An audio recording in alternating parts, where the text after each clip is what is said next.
One team, though, that did nail a quarterback this year is Texas. And they didn't have like the noisiest signing day, but I think it's still worth talking about because they have to get this right with Coach Sarkisian. They landed Tasuli Akana, who announced in Hawaii with like the most picture-esque backdrop. I was like, are you at a resort? Right? Yeah, like that was a big win. I mean, because as Blair Angulo, who was on the set with me, pointed out, I mean, everyone thought he was going to Oklahoma, right? And then Louisville came in at the 11th hour. Colorado came in at the 11th hour, and now he goes to Texas. And we're talking about conference realignment. Texas in 2024 is going to be in the SEC, right? You need point of attack players. Yeah. Tasuli Akana is a guy I've been comping all day to Jalen Phillips. And you know, he's someone that you start pairing him with an Anthony Hill, our number 1 ranked linebacker.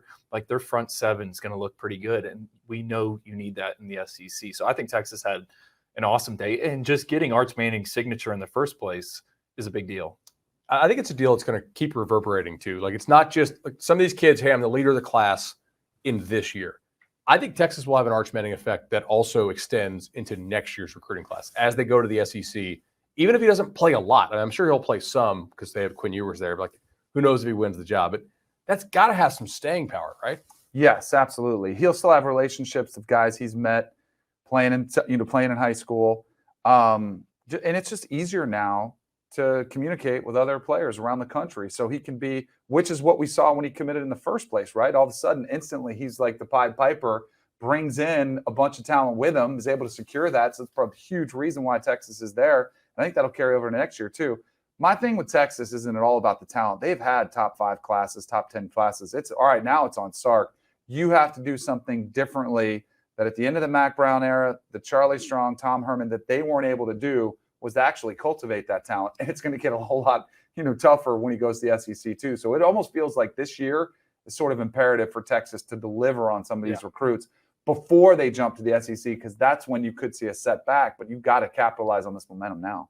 I do think they've hit on some of these linemen that they signed in last year's class and the prior class. Kelvin Banks is a stud.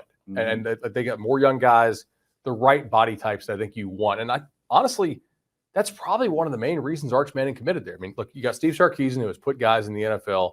You can generally trust him to score points. You may not have to start as a true freshman if you're Arch, because they do have Quinn Ewers. But it's that Great Wall of Austin they're building there. Like, you play QB, like it's great. Absolutely, and that's got to be the priority. But I also think it helps that they have a collective they've named just for the offensive line. Now, I would guess every SEC program probably has some similar pay scale. Yeah. But just the fact they made it their own and call it the Pancake Factory and are able to market that as well as compensate them, I think it's huge. And I think it does show a priority they have on the position. It probably helps with Cedric Baxter too, right? I mean, a 5-star running back from Orlando Edgewater, like the kid also, and he basically played receiver for a year. And just he catches the ball extremely well. Well, let's circle back to the Arch effect, right? He's the most known recruit ever. I mean, I'll still stand by that. Yeah. Like, everyone knows who he is. He made one tweet. It was this announcement. Now he's got how many followers does he have?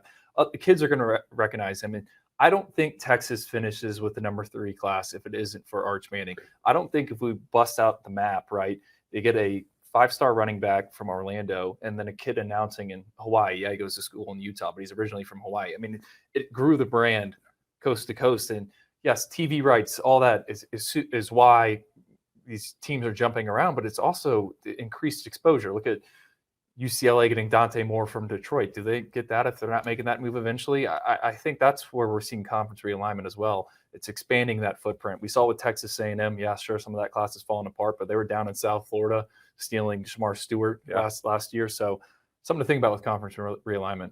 I think for Dante Moore, you get to tell your family, hey, I'm going to play 4 to 5 home games or road games rather. Right, in our backyard. Right, like they're drivable, and when it gets cold, come out and see me in LA. Like, that's not a bad combo. Getting to play quarterback for Chip Kelly. To Andrew's point, if you swap Dante Moore or you swap in, Nico, the Tennessee commit, I don't think Texas lands those kids. Like, from a magnitude of commitment, Arch was almost like a 6-star, just earthquake. It was so big. Everybody saw that. Like, you're going to take Arch Manning's call no matter who you're committed to. Like, Bama commits will take his call. Georgia commits. Like, they didn't flip all of them, but like, that is just, it matters so much because everybody knows who it is. Nobody else's uncles have their own version of Monday Night Football. I remember getting recruited, and I thought it was cool if Bobby Bowden called my house, or Steve Spurrier called my house, or Dennis Erickson, or whoever, whatever coach called, I didn't brag about any players that I was talking to, but I guarantee you, players, if Arch Manning calls, they're probably like, "Hey, Arch." They don't care about Sark. They'd rather hear from it's a peer who has gained this level of you want stardom. You want the photo next to him for your Instagram. Yeah, exactly, exactly. And I think you are. I think you absolutely nail. I think he is the most well-known recruit. Now, I don't know if he's the highest rated. Right. I don't know but yeah, Yeah, absolutely. but just saying. He's the most well-known recruit we've seen in college football history.